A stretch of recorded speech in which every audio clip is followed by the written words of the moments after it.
Assalamualaikum warahmatullahi wabarakatuh. Balik lagi dengan saya Husni Mubarok di channel saya. Oke, di kesempatan kali ini kita akan membahas satu tema terkait mengapa Partai Islam selalu kalah. Mengapa Partai Islam tidak pernah menyaingi partai-partai sekuler dalam sejarah Indonesia. Baik, disclaimer ya bahwa ini hanyalah opini pribadi, hanya analisa yang saya buat sendiri berdasarkan pengamatan saya. Adapun bila ada teman-teman yang tidak sependapat atau ingin menyanggah, membantah, atau barangkali menganggap opini saya ini tidak relevan, silahkan nanti bisa diskusi di kolom komentar. Baik, kita bahas kenapa Partai Islam selalu kalah, tidak pernah menang. Sebenarnya di sini ada beberapa variabel, ada beberapa faktor kenapa Partai Islam selalu kalah. Yang pertama, masyarakatnya bisa jadi sekuler. Jadi mereka itu tidak memahami pentingnya politik Islam dan tidak memahami bahwa politik Islam itu sangat relevan untuk diterapkan. Nah, boleh jadi masyarakat kita ini ya memang religius ya. Religius di sini adalah mereka taat dalam segi aturan-aturan agama. Dalam lahiriahnya mereka ya percaya bahwa sholat itu wajib, puasa itu wajib, tapi mereka dalam hal tataran lain selain ritual ibadah, mereka tidak percaya bahwa agama itu ada dalam sosial, budaya, dan politik. Jadi ya masyarakat kita ini memang mayoritas Islam, tapi mereka menganggap Islam itu hadir dalam ritual-ritual keagamaan ya. Islam itu hadir di masjid, Islam itu hadir dalam segi peribadatan sehari-hari ya, rukun Islam, rukun iman itu sudah cukup dikatakan sebagai Islam. Tapi ketika mereka membahas tentang politik Islam, budaya Islam, kemudian berbudaya Islam, berkesenian Islam atau hal-hal lainnya dalam semua lingkup urusan kehidupan, mereka belum mengenal itu. Jadi makanya orang-orang mungkin ya banyak yang berpikir sholat itu wajib, tapi sedikit yang tahu bahwa berpolitik secara Islam itu juga sama-sama wajibnya gitu. Nah, di sini mungkin mayoritas di negara kita memang mayoritas Islam, tapi mereka belum memahami pentingnya sistem kehidupan yang Islami secara syumul, global atau keseluruhan. Nah, di sini masyarakat Islam mayoritas Islam, tapi secara gaya hidup mereka masih sama seperti orang-orang sekuler, dan memang sistem di negara kita ini sekuler gitu ya, memisahkan antara agama sebagai ritual dengan tata kehidupan berpolitik terutama di dalamnya. Nah, itu alasan yang pertama. Kemudian alasan yang kedua, nah otomatis yang pertama dulu kita bahas dulu ya. Otomatis ketika masyarakat ini menganut paham sekuler, maka mereka tidak memiliki minat untuk mendukung partai Islam. Mereka tidak memiliki alasan yang pasti untuk mendukung dan mensupport partai-partai Islam tersebut. Maka disinilah ada juga umat Islam terpecah, yaitu yang pro terhadap politik Islam dan yang tidak pro terhadap politik Islam. Nah, makanya ada istilah dulu Islam yes, politik Islam no, yang digaungkan oleh orang-orang liberal. Kemudian, yang kedua, bisa jadi masyarakatnya Islamis, masyarakatnya paham bahwa berpolitik Islam itu penting, tapi mereka sudah tidak percaya lagi dengan adanya partai Islam. Kenapa mereka tidak percaya dengan adanya partai Islam? Yang pertama, bisa jadi karena mereka pernah dikecewakan oleh partai-partai Islam yang pernah ada. Ya, mungkin partai Islam itu tidak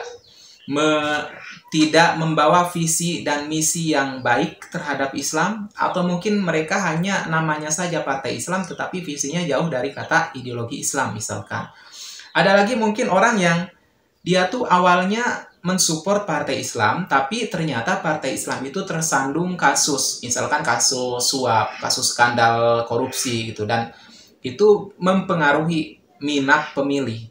Nah, contohnya saya tidak perlu menyebutkan nama partainya ya. Waktu itu ada partai Islam yang pernah tersandung kasus korupsi, kasus suap, dan ternyata setelah itu disurvei partai tersebut mengalami penurunan suara gitu.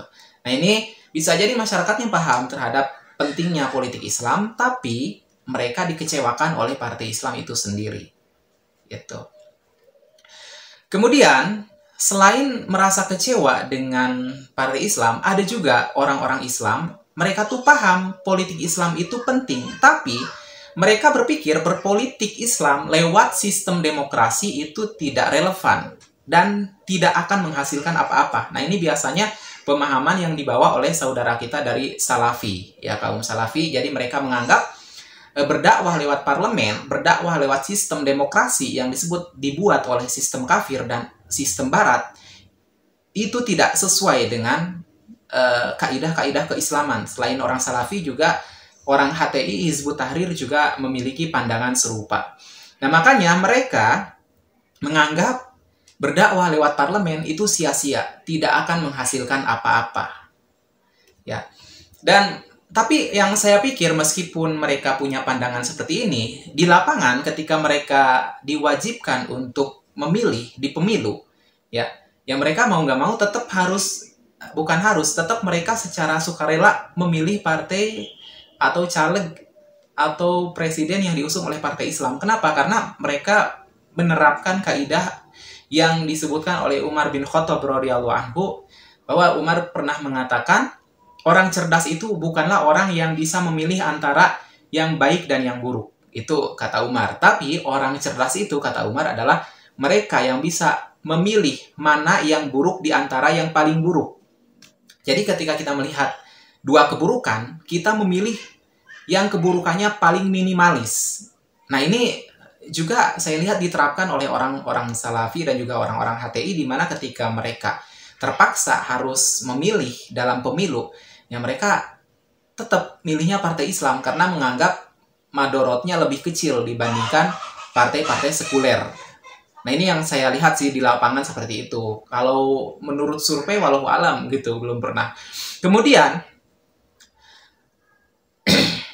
bisa jadi masyarakat Islam itu banyak, tapi suara mereka terpecah karena banyaknya eksistensi partai-partai Islam. Jadi partai Islamnya bukan hanya satu, tapi mungkin 2, 3, bahkan lebih gitu. Sehingga suara dari umat itu terpecah menjadi beberapa bagian. Ya, meskipun banyak, kalau terpecah ya tetap suaranya tetap kecil kan. Nah, ini makanya kenapa tidak ada partai Islam yang bisa menyaingi suara partai-partai sekuler, ya karena suara mereka terpecah ke dalam beberapa partai. Nah, sekarang ada berapa partai Islam yang mendapuk diri sebagai partai Islam? Tentunya banyak ya. Nah, kemudian kita kembali ke pandangan orang yang tidak sepemahaman dengan cara dakwah parlemen. Jadi mereka menganggap dakwah di parlemen itu sia-sia. Kenapa? Ya karena kita melihat sejarah yang pernah ada. Contohnya di Mesir, Partai Ikhwanul Muslimin pernah menang. Ya, menang telak, suaranya banyak. Sehingga yang menjadi presiden waktu itu adalah Al-Sisi dari Ikhwanul Muslimin. Tapi ketika Al-Sisi menang dengan Partai Islam Ikhwanul Musliminnya, mereka diguncang oleh kudeta oleh militer Mesir yang didukung oleh Barat. Ya, padahal Barat kan selama ini menggaungkan sistem demokrasi, ya. Tapi ketika orang-orang Islam menang di dalam sistem demokrasi tersebut, justru orang Barat itu mendukung kudeta. Nah, ini kan yang disebut dengan standar ganda, ya, standar ganda ini.